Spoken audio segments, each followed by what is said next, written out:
Well, I hate to say I told you so, but I definitely told you so. In a video last week, I told you about the questionnaire which US President Donald J. Trump sent to all international recipients of US taxpayers' money, including, incredibly, a bunch of Australian universities. Now, I told you in that video about the specific questions that our Aussie universities were destined to fail, and sure enough, they got an F on their report card, and their funding from the US is being slashed. But in my opinion, that's not nearly enough. In fact, the entire university education system is broken almost beyond repair, and in my opinion, the Australian government should follow the US government's lead and defund Australian universities as well. My name's Topher Field, and this is the Topher Project. I help people like you to understand the world as it changes around you. And boy, did the world change last week for 7 of Australia's universities as they lost hundreds of millions in funding from US taxpayers.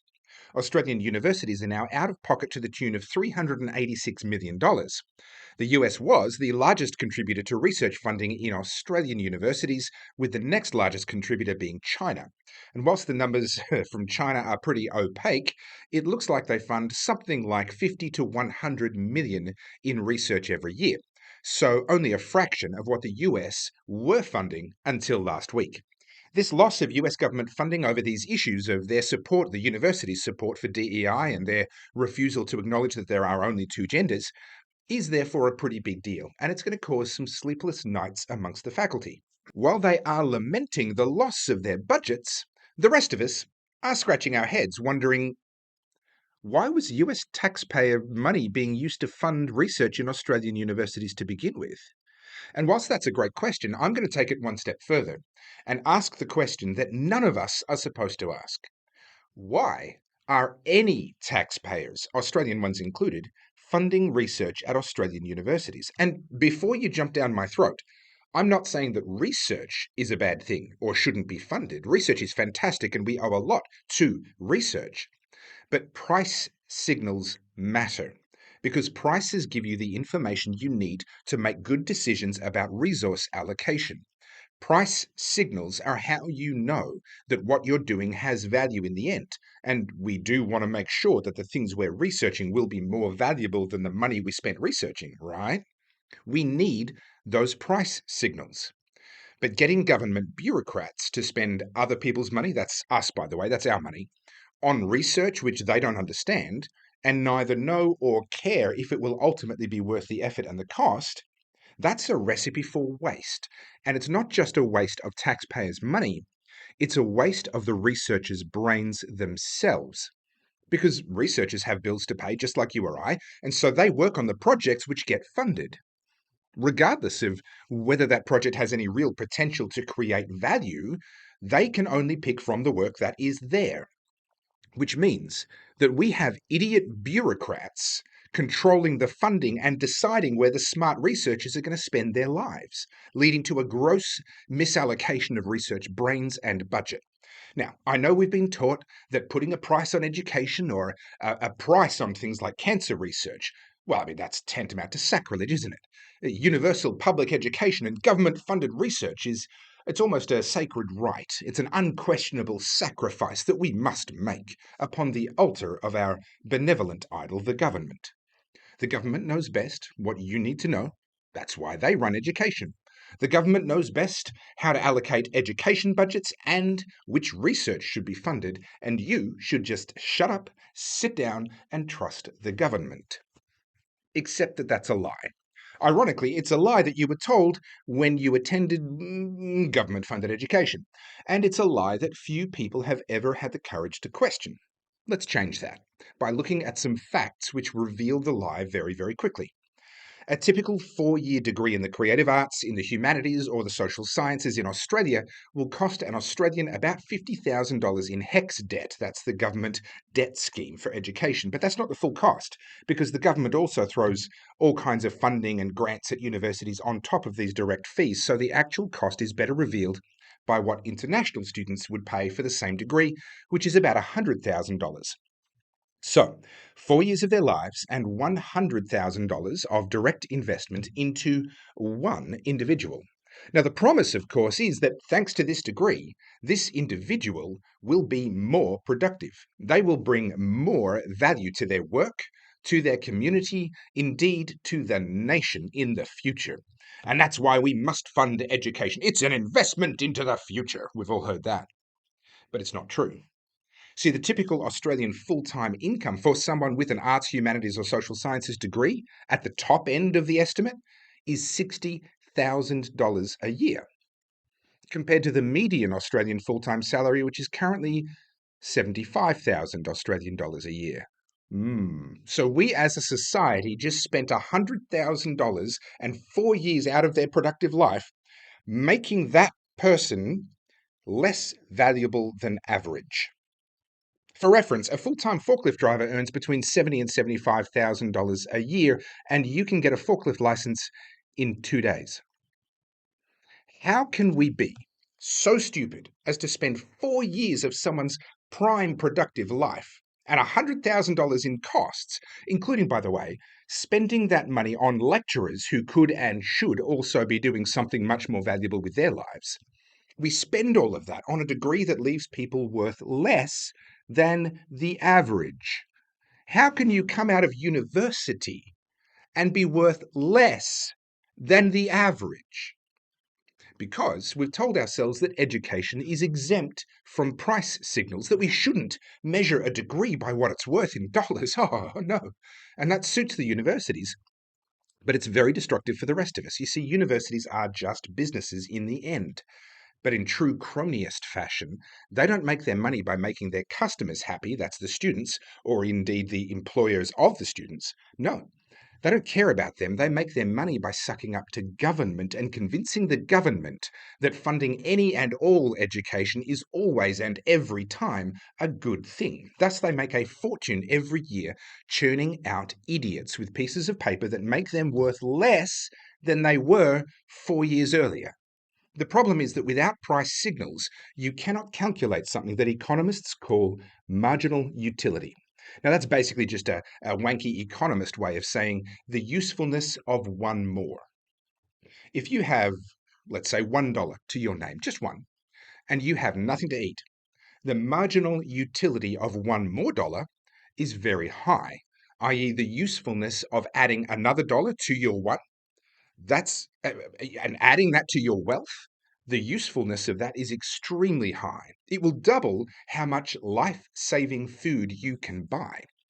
But if you already have $1 million and you're hungry, you won't even stop to pick up $1 off the footpath on your way into the restaurant. Why? Well, because the marginal utility or the additional usefulness of that $1 against your million is negligible. That dollar will make absolutely no difference to your life, no difference to your next meal whatsoever. So this concept of marginal utility is actually really useful, and one that, surprise, surprise, politicians and bureaucrats know nothing about. And certainly our universities pretend that the idea of marginal utility does not apply to them or to a university degree, but it does. For example, if your city has absolutely no doctors, then the marginal utility of one doctor is extremely high. It's literally a matter of life or death. And depending on the size of your city, the marginal utility of a second, third, 100th, 1000th doctor might still be very high. Because even with 1,000 doctors already in your large city, 1,001th doctor can still bring a lot of additional value and even potentially still be saving lives amongst the people of that city. But if you just keep adding doctors, because you look at it and say, well, doctors, they're so important, they save lives. Well, yeah, they do, but only if there's still lives needing to be saved. There comes a point where every single person in your city is a doctor, and the marginal utility of another doctor isn't just zero, it's actually negative. At that point, the marginal utility or the usefulness of one plumber would far outweigh the usefulness of another 100 doctors. The principle is this: just because something is important or valuable doesn't always mean that more of them is going to be more valuable. And nowhere is this more true than in university degrees. If you have no doctors, then having someone spend 6 years and $300,000 to train as a GP, well, that's money very well spent. But if you already have too many doctors, then that is money entirely wasted, or worse, it's money and time that is not being put to a more productive use. This is why education must have a price tag attached to it, and not some government loan scheme like our HEX system that no one really cares about. People rack up HEX debt like it isn't real money, which means it doesn't perform the function of a price signal. Take, for example, the model of apprenticeships and on-the-job learning that's used in the trades. The very fact that an employer is involved from the start means that there's a job there. That employer sees value in bringing this person on and training them to do that job. There is demand for the skills. And the money and the time that we're investing into this person is money and time well spent. Universities, on the other hand, they are churning out graduates with degrees for which there is no work. Take marine biology, for example. A certain number of marine biologists is tremendously useful, both for food production and for conservation purposes. So I'm not objecting to the existence of marine biologists or indeed marine biology degrees. But the Australian Institute of Marine Sciences estimates that there's less than 1,000 jobs for marine science graduates in Australia. So, assuming that people work in that field for about 20 years after graduating, that would mean that we need about 50 new graduates each year to meet their demand. And then anyone above that, the marginal utility of each additional graduate declines rapidly after that point because, well, there are simply no jobs. There's no need, no demand. It's not worth anything. The price signal says we've reached saturation point. But universities are immune to price signals, and so they churn out more than 1,000 marine biology degree graduates every year, which means that some 95% of their graduates are never going to find work, at least not in Australia. And next year there'll be another 95%, and so on and so on. So why do universities allow this to happen? Why would they have a degree where 95% of the graduates are destined to unemployment, or at the very least, to not be employed in a profession that actually requires the degree that they studied? Well, because without real-world price signals, universities have become paper mills with no accountability to the real-world needs of the communities which fund them. They get paid to provide the course, whether it's needed in the real world or not. And people do the course regardless of whether it's going to be financially worth their while, because they don't feel like they're paying for it. It's just going on to HEX debt. Something like marine biology is a very sexy topic that has plenty of demand from students because it sounds cool. You want to be able to tell people down at the pub, I'm studying marine biology. And that means that the supply of marine biology students far outstrips the demand from employers for graduates. So what do universities do? Do they perhaps restrict the number of places and be honest with their students about the demand for their skill set? Perhaps a little bit of fiscal management and accountability? No, of course not. They create career pathways of their own, internal to the university system, so that their graduates can find work within the system itself. And this has turned universities into little more than Ponzi schemes, with some students graduating with degrees in these obscure and financially worthless specialties who then go into academia. Or better yet, they become lecturers, repeating the same worthless information to a new generation of students who will likewise have no career prospects outside of universities. And all of this is being done on the taxpayer's dime and in the name of education. Now, to complete the circle, you get the university research departments doing the kinds of research which, until last week, the US taxpayer contributed over $380 million a year to. And again, I'm not hating on research, but just as degrees without price signals lead to a gross misallocation of resources, research as a make-work scheme for graduates without real-world appeal, funded by bureaucrats who have no accountability to real-world financial outcomes, is a recipe for wasting not just money, but life and opportunity. When we lie to a young man or a young woman and promise them that the world is their oyster if only they get that magical piece of paper that will open doors and bring prosperity to them. And then we waste 4 or more years of their lives in the prime of their coming of age, loading them up with debt to the taxpayer so that they can graduate and be worth less than the median salary because the marginal utility of their degree is actually negative.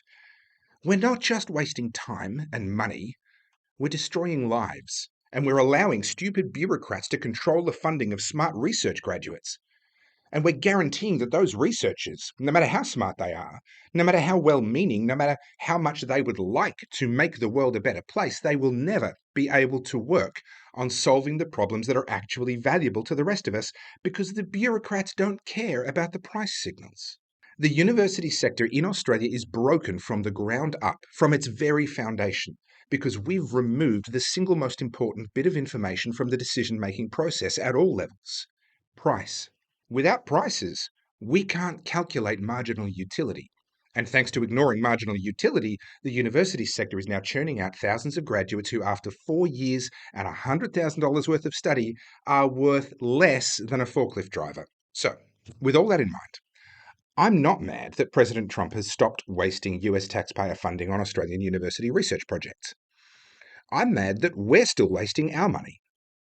The fastest way to fix the university system in Australia is to shrink it. Eliminate every single degree which results in a less than median income. That would be a good start. And then take the degrees that are left and halve the number of spaces available in these remaining valuable degrees. And that would ensure that the marginal utility of every degree is positive and that the money we're spending on universities is actually well spent. My name's Topher Field. This is the Topher Project. Thank you for watching all the way to the end. YouTube reckons that you'll like one of these videos of mine, so check them out. And be sure to follow all of my work on all of the socials via @TopherField. And you can get copies of my books and my merch from goodpeoplebreakbadlaws.com. I'm Topher Field, and I'll see you in the next one.